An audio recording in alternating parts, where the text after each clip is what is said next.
আসসালামু আলাইকুম, আমি শিল্পী। আজকে আপনাদের সাথে খাসির কাচ্চিটা আমি যেভাবে করেছি সেটাই আপনাদের সাথে শেয়ার করলাম। খুবই মজাদার একটা কাচ্চি। আমি এখানে 1.5 কেজি খাসির মাংস নিয়েছি, একটু বড় সাইজের রেখেছি, বড় বড় পিস করেছি। 4-5টা তেজপাতা দিয়েছি, একদম ছিঁড়ে ছিঁড়ে দিয়ে দিয়েছি। ছিঁড়ে দিলে ভালো হয়, ছিঁড়ে দেওয়ার চেষ্টা করবেন।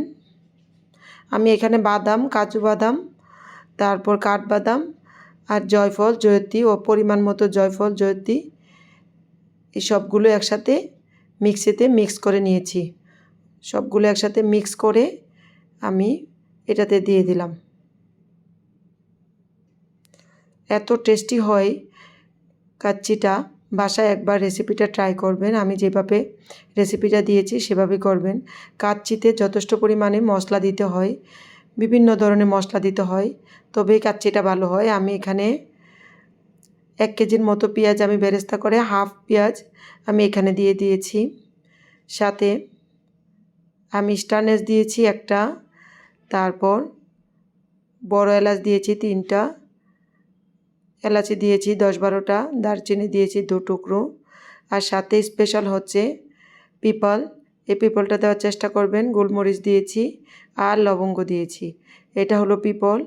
এটা বড় বড় সুপার শপে পাওয়া যায় অথবা গুলশান টিউনসিটিতে পাওয়া যায়। ওটা আপনারা সংগ্রহ করলে ওইটা টেস্টটা ভালো হয়, মাংস অথবা মাছেও খুব ভালো আসে।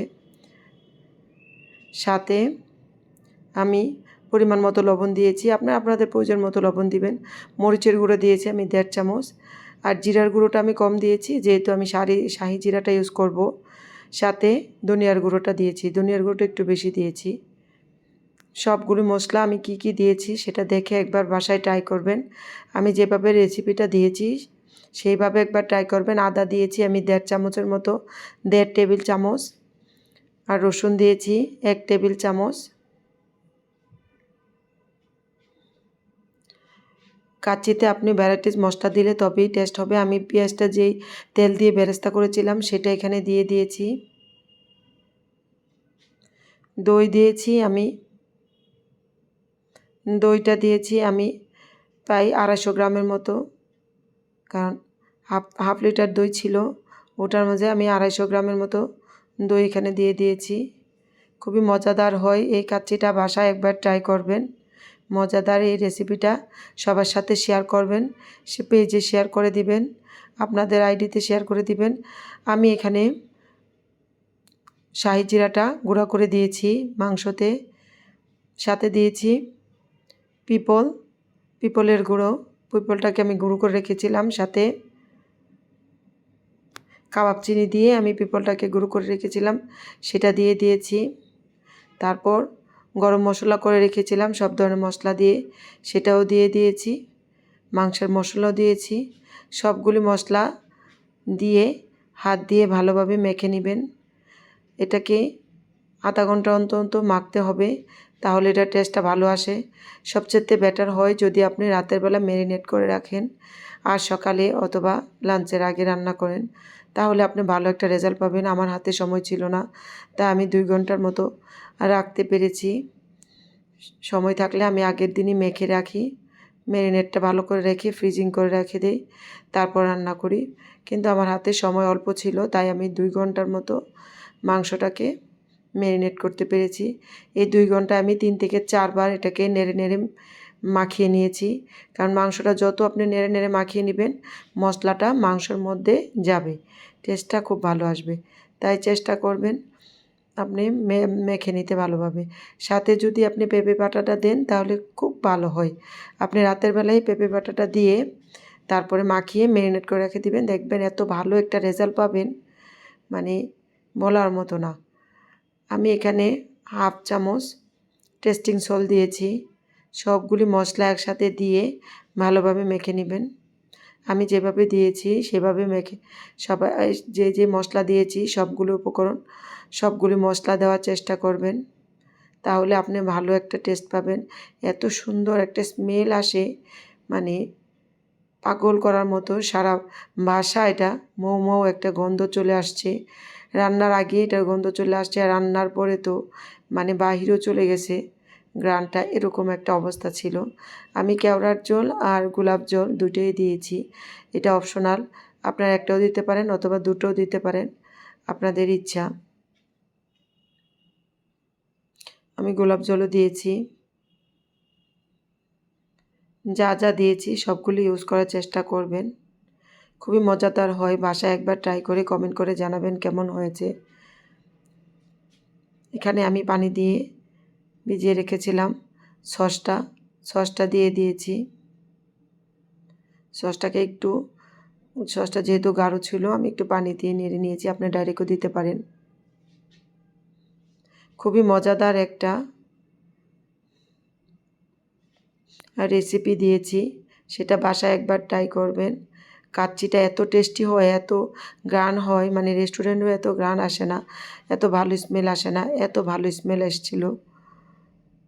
আমি 2 ঘন্টা পরে 1.5 ঘন্টা পরে আমি আধা ঘন্টা আগে এখানে খাবার সোডাটা দিয়েছি 1 চামচের মতো খাবার সোডা দিয়ে দিয়েছি, কারণ বাসায় পেঁপে বাটা ছিল না, তাই পেঁপে বাটাটা দিলেই ভালো রেজাল্ট আসে। আমি এখানে 3 লিটারের মতো পানি নিয়েছি। পানির পরিমাণটা একটু বেশি নেবেন, যত বেশি নেবেন চালটা ঝরঝরা হবে। আর লবণের পরিমাণটা বেশি দিবেন। কাচ্চিতে পোলাওটা সিদ্ধ করার জন্য লবণের পরিমাণটা বেশি দিতে হয়, বেশি দিলে তেমন কোনো সমস্যা হবে না, কারণ চালে যতটুকু নেওয়ার ঠিক ততটুকু নেবে, বাকিটা পানির সাথে চলে যাবে। তাই বেশি দেওয়ার চেষ্টা করবেন। আমি তেল দিয়েছি যাতে এটা লেগে না যায়। সাথে 1 চামচ আদা, 1 চামচ রসুন দিয়েছি, তেজপাতা দিয়ে দিয়েছি। আমি এখানে বড় এলাচ দিয়েছি 2টা, এলাচি দিয়েছি 5-7টা, আর দারচিনি দিয়েছি। সব ধরনের মশলাই আমি এখানে আবার দিয়েছি যাতে পোলাওর মধ্যে, এটা সবচেয়ে স্পেশাল মশলা হচ্ছে জয়ত্রীটা দেওয়ার চেষ্টা করবেন। 4-5টা আমি লং দিয়েছি, লবঙ্গটা দেওয়ার চেষ্টা করবেন, তবে জয়ফলটা এখানে লাগবেই। আমি এখানে অল্প পরিমাণে 1 চামচের মতো চিনি দিয়েছি যাতে টেস্টটা ব্যালেন্স করতে পারে, আর এটা অপশনাল, দিতেও পারেন নাও দিতে পারেন। আস্ত শাহি জিরা দিয়েছি, শাহি জিরাটা ইউজ করার চেষ্টা করবেন, খুবই টেস্ট হয়। শাহি জিরার স্মেলটা খুবই ভালো আসে কাচ্চিতে। আমি পাউডার দুধ দিয়েছি যাতে পোলাওটা একদম ধবধবে সাদা হয়। পোলাওটাতে ধবধবে সাদা করার জন্য আপনি শাহি জিরাটা অবশ্যই দেবেন, দুধটা অবশ্যই দেবেন, দুধটার জন্যই এটা ধবধবে সাদা হয়।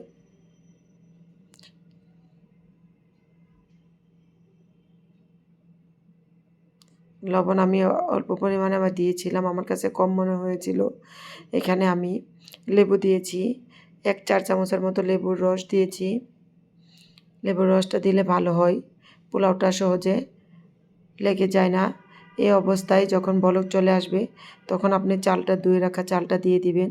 চালটাকে ধুয়ে আধা ঘন্টার মতো পানি ঝরিয়ে রেখেছিলাম, এবং ধুয়ে আধা ঘন্টা ভিজিয়ে রেখেছিলাম, তারপর আবার আধা ঘন্টা পানি ঝরিয়ে রেখেছিলাম।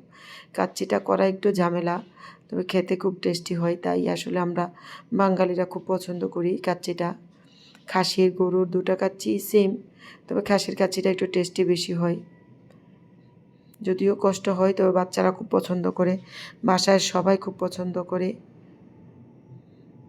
এই অবস্থায় 60%, 50 থেকে 60%-এর মতো, যেহেতু এটা পোলাওর চাল তাই এটা 60%-এর মতো সিদ্ধ করে তারপর নামিয়ে রেখে দিবেন। 60%-এর বেশি রান্না করবেন না, কারণ এটা ঝরঝরা হবে না। এটা গরমে গরমে আপনি যখন চাল নিতে ঝরাবেন তখন কিন্তু গরমে গরমে আরও সিদ্ধ হয়ে যাবে, তাই চেষ্টা করবেন শুধু 60%-এর মতো বা অর্ধেকের মতো সিদ্ধ করতে। আমি এই পর্যায়ে ম্যারিনেট করা মাংসটা পাত্রে দিয়ে দিয়েছি, সুন্দর করে বিছিয়ে দিয়ে দিয়েছি, এবং এটার উপরে যে বেরেস্তা করেছিলাম 1 কেজি, ওখান থেকে হাফ কেজি রেখে দিয়েছিলাম, এটাতে আমি পাউডার দুধ আর কিশমিশ দিয়ে রেডি করে এটার উপর বিছিয়ে দিয়েছি। তারপর পোলাওটা দিয়েছি, এমন করে পোলাওটা দিয়ে আবার বেরেস্তাটা সুন্দর করে উপরে সাজিয়ে দিয়েছি। আমি যেভাবে দিয়েছি আপনারা এভাবে দেবেন।